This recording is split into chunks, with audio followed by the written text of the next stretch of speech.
welcome to our channel. I'm Jackie Hurtis and I'm a residential mortgage lender. I'm Shannon Carter, I'm a real estate agent and investor. And I'm Sasha Qualkenbush, a real estate attorney. And we're the Property Queens. Today we're going to be talking about renovations that we've seen, or home renovations we've seen people do that we wouldn't necessarily recommend if you're looking to match the return that you've put into the house itself.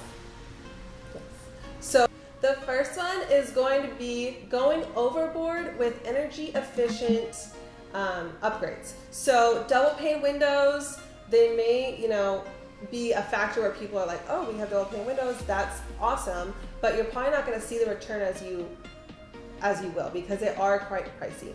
Also, a big one, solar panel roofs. The likelihood that you're going to see a return on investment on that is so slim. I mean, the only time you're going to see a benefit from that if you plan to stay in there for a long amount of time, because obviously over time, saving money on those energy bill or on those electric bills are going to save you a lot of money. But if you're looking to do a flip or things like that, or you're just going to be in the property for a short amount of time, it's not going to be worth the money. The second one would be bedrooms. So you'll see a lot of times people, especially doing renovations to older homes, they'll take two smaller bedrooms and blow out a wall and combine them into one big bedroom. You're not going to see the return on that because you're actually decreasing the number of bedrooms in the home, which will again decrease the value in your return on it. So especially for flips or for a short-term stay like a year, you're not going to get the money for what you think is going to be a huge master bedroom. Another thing to keep in mind is over customization.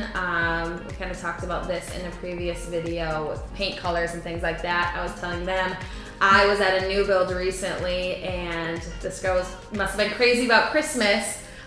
She actually built off of her kitchen a little tiny room so that she could decorate her Christmas tree and put it in there like fully decorated and leave it like done for the entire year. So, I mean, if you're planning to be there for a while or you're okay spending the extra money to do something like that, that's totally fine, but just be aware that somebody else is probably not going to be willing to pay what you paid to put that customization in there. I saw a listing in East Nashville with a bunch of crazy colors and nothing really matched. It was very like artsy. And that's going to appeal to certain people, but it's going to be really more difficult to find a buyer for that kind of property. So just things to keep in mind if you know you're going to be there for a while or you're okay spending the extra money to customize it how you like it, that's totally fine, but just be aware that there are other people that are probably not willing to pay that. Exactly.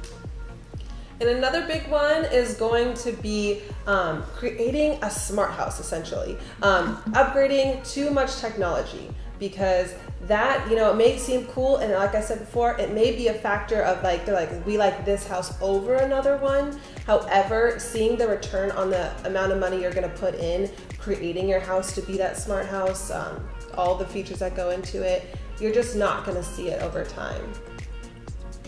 All right, and lastly, comps. So if you look at neighborhoods and you pull like all the prices for your entire neighborhood, you don't want to be the highest priced home in the neighborhood. You're just not going to see the price. So don't be building, adding a huge extension onto a home if the rest of the homes in the neighborhood are only like 2,000 square feet. You're not going to see the return on your money there.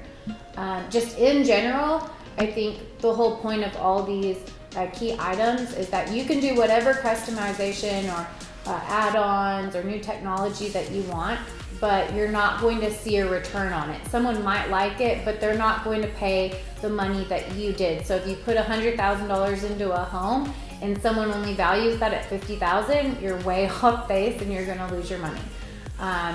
So thank you for stopping by. Make sure to stop by next week. Like, subscribe, comment below, and share with all your friends. See you next week. Bye. Bye.